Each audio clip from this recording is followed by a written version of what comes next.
የኢትዮጵያው ክፍል በሻሻ በተባለው አካባቢ በ1976 ተወለዱ።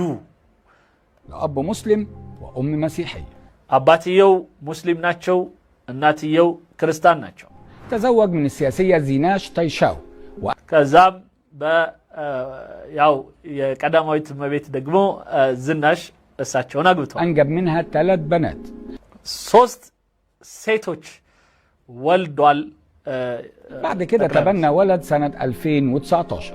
ከዛም በ2019 ደግሞ አንድ የጉዲፈቻ ልጅ ደግሞ ይዘዋል። تربى في أسرة فقيرة عاشت على الزراعة، لكنه حمل منذ صغره طموحا يتجاوز حدود قريته الصغيرة. ከልጅነቱ ጀምሮ በድህነት ወይም በጣም ዝቅተኛ የሆነ ኑሮ የሚመሩ ሰዎችና እንዲሁም በእርሻ የሚተዳደሩ ሰዎች መካከል አድጎ ሲያበቃ ነገር ግን እሳቤው እና ህልሙ እና ጥማቱ ግን ያን አካባቢ በጣም ያለፈ ሆኗል ይላል። ተተጃወዝ وصعد بسرعة لافتة. በጣም አስደናቂ በሆነ ፍጥነት የፖለቲካውን ምህዳር በጨለማ ወይም በጸጥታ እየበጣጠሰ ወጥቶ ከፍ ብሏል። إمبراطورية إثيوبية جديدة.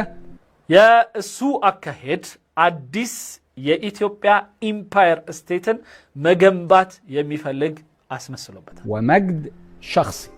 እንዲሁም በግሉ ጀግንነትን፣ ድልን፣ ከፍታን የሚያስብ ሰው ሆኗል። في مشروع سد النهضة رغم اعتراضات مصر والسودان. የሱዳንና የግብፅ ተቃውሞ እያለ ህዳሴ ግድቡ ላይ ጸንቶ ሄደ፣ ሰራ። واستخدمه كورقة نفوذ إقليمية. ከዛም ይህንን የህዳሴ ግድብ የአካባቢ ላይ ጥንካሬና ስኬትን እንደዚሁም በፖለቲካው የማለፍን ትልቅ ስራ ሰራበት። في الأيام الخاصة برئيس الوزراء الإثيوبي أبي أحمد. ዛሬ የኢትዮጵያው ጠቅላይ ሚኒስትር ዶክተር አብይ አህመድ የሰውነት ቋንቋውን የእንቅስቃሴውን እንግዲህ የቦዲ ላንጉዌጅ የሚሉትን ማለት ነው እሱን ለመተንተን እዚህ ጋር ሰው ጋብዛል። هم إلينا في الاستوديو دكتور معتصم الطيطي ዶክተር ሙዕተሲም አቲቲ የሚባል ሰው ጋብዟል። جسد والتواصل عن بعد.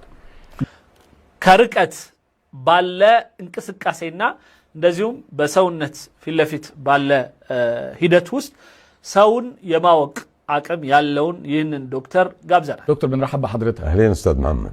لغة الجسد بتكشف ايه عن شخصية أبي أحمد؟ يعني የዶክተር አብይን ማንነት ከሰውነቱ እንቅስቃሴ ምን ብለህ ትገልጸዋለህ? السيد أبي أحمد هو رجل يتمتع بذكاء مفرط.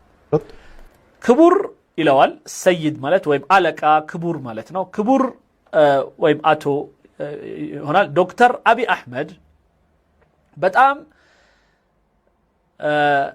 ከፍተኛ የሆነ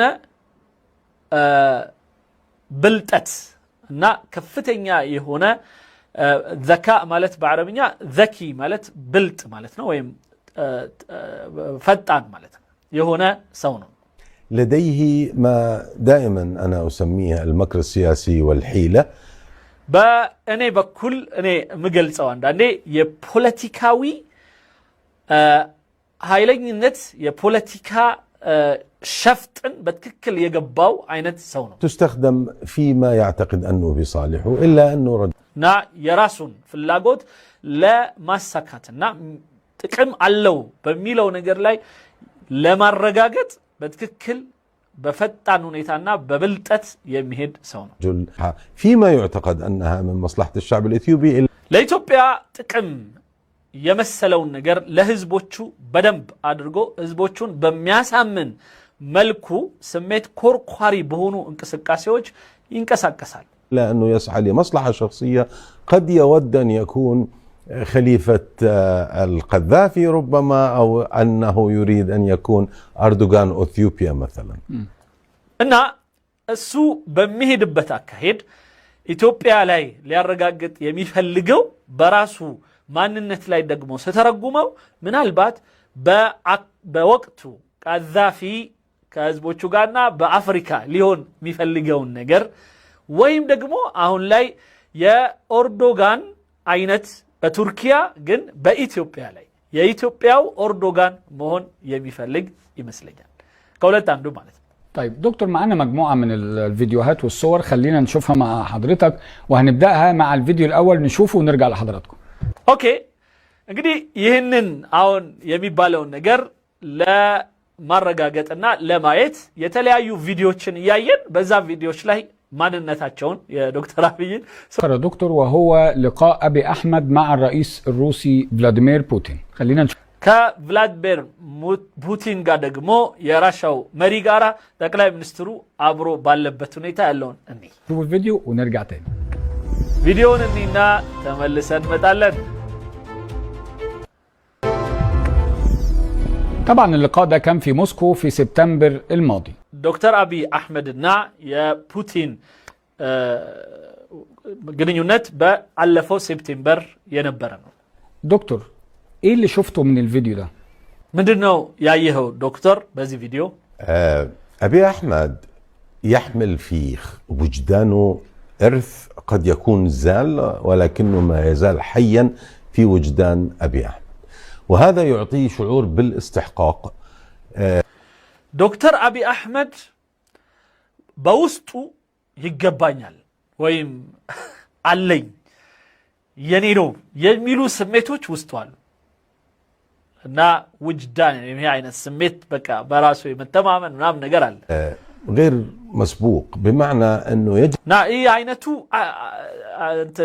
يالتلمده نقرنو يجلس أمام بوتين لا يعجب أنه هو يجلس أمام بوتين ሌላው ቀርቶ እሱ ከፑቲን ጋራ መቀመጥ ራሱ ያን ያህል ቦታ አልሰጠው ማለት ብዙም ደንታው አይደለም ዋው وأنا سمعت أنه قال اللقاء القادم في أديس أبابا يعني ለዛም ነው ሌላው ቀርቶ በንግግሩ የሚቀጥለው ግንኙነታችን አዲስ አበባ ይሆናል ነው ያለው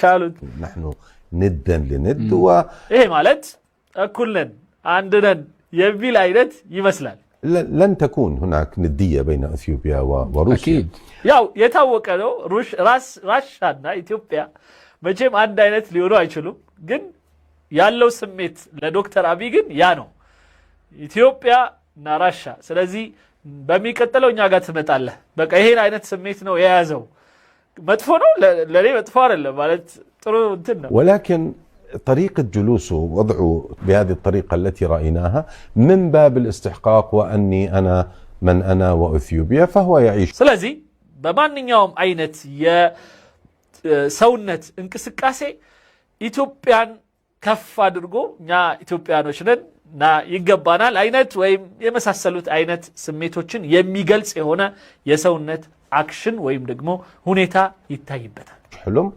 ويسعى إلى تحقيقه ና በዚህም አሁንም ሌላው ቀርቶ በሰውነቱ የእንቅስቃሴ ሂደት የሆነ ውስጡ ትልቅ ህልም ሊያረጋግጠው የሚፈልገው እንዳለ ይታያል طيب دكتور بعد ما خلصنا مجموعة الفيديوهات واحد يعني ይሄ ሁለቱ በብሪክስ ያው ከህንዱ ጋር አብረው ያሉበት ፎቶ ምንድነው የሚያሳየን ካልክ صافح በደንብ ሰላም ያለው ነው ፈገግ ያለ ነው بسمة ربما أراها الأصدق منذ بدأت في البحث عن ሌላው ቀርቶ ስለ ዶክተር አብይ አህመድ በጣም ብዙ ጊዜ ፈገግታውን ምን ይመስላል የሚለውን ካጠናሁት ውስጥ ይሄኛው በጣም እውነተኛው የሆነው የፈገግታ አይነት እንደሆነ አይቻለሁኝ رئيس الوزراء الأثيوبي أبي أحمد إذ أنه أبي أحمد